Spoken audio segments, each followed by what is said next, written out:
ఛత్రపతి శివాజీ యువసేన పేరు మీద గత 10 సంవత్సరాలుగా ఒక దశాబ్ద కాలంగా ఇక్కడ నిర్వహించడం జరుగుతుంది.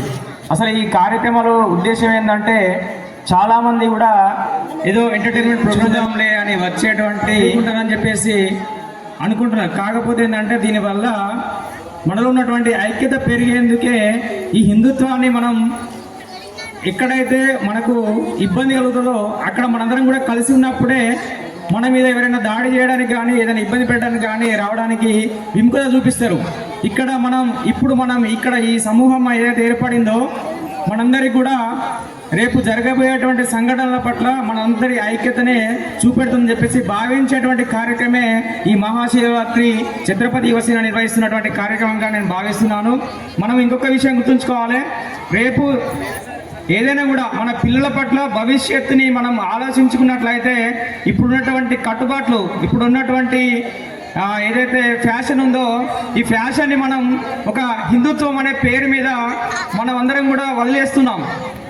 వాస్తవానికి ఏంటంటే ఇక్కడ మన పిల్లల్ని మనం ఇంట్లో సర్ది చెప్పుకోకుంటే ఎవరో బయట వాళ్ళు వచ్చి మనకు చెప్పరండి. ఇదంతా కూడా మనం గమనించుకోవాలి. మన ఆడపిల్ల కావచ్చు, మగపిల్లలు కావచ్చు, పక్కన ఉన్న వాళ్ళు కావచ్చు, ఇంకోరు కావచ్చు, మనల్ని మనం సరిదిద్దుకున్నప్పుడే సమాజానికి ఒక మంచి సమాజాన్ని మనం నిర్మించేటువంటి ఆవశ్యకత ఉంటుంది.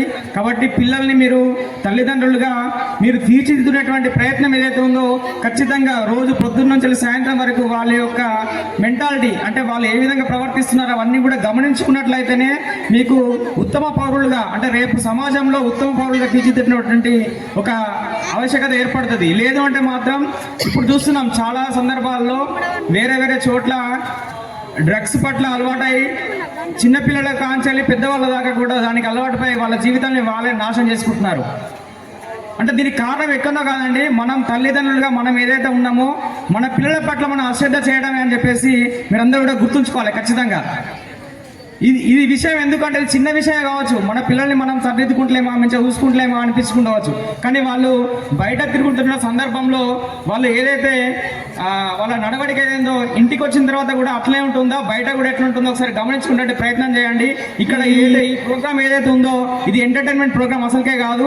ఖచ్చితంగా మీ కుటుంబాలలో మీకున్న పిల్లల పట్ల మీకు శ్రద్ధను పెంచేటువంటి ఆవశ్యకత తెలియజేసేటువంటి ప్రయత్నం మాత్రమే చేస్తున్నాం. ఇక్కడ ఏదో హిందుత్వం అంటే ఏదో వాళ్ళు ఏదో మాట్లాడతారు, హిందుత్వం అని చెప్పేసి చెప్తారు. కానీ హిందుత్వం అంటే మన నడవడికనే, మనం ఏదైతే నడుస్తున్నామో దాన్ని మనం హిందుత్వంగా మనం ప్రకటించుకోవాలి.